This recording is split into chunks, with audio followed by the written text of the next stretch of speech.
LinkedIn gavau žinutę. Rašė vyras angliškų vardu atstovaujantis kompaniją Azijoje. Ieškojo žmonių rašančių straipsnius apie Lietuvos politiką bei ekonomiką. Jį sudomino mano profilis. Šiuo metu dirbu politikos tyrimų institute. Jo pasiūlymas viliojo. Galėčiau dirbti laisvu laiku, už straipsnį žadėjo gerus pinigus.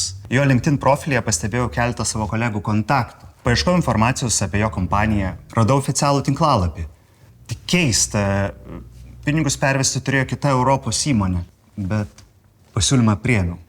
Iš pradžių straipsnio temos buvo gana plačios. Užteko viešos informacijos internete. Vėliau jos tapo vis sudėtingesnės ir gilesnės. Kartą užsiminė, kad jį domino mano analitinio centro rengiami konfidencialūs valstybės institucijų tyrimai. Nurodė į mobilųjį atsisiųsti kinišką programėlę ir viską siųsti per ją. Už tai siūlė didelės premijas. Tai nėra mano istorija. Bet ji gali būti tavo. Neįklimk giliau. Kreipkis į Valstybės saugumo departamentą.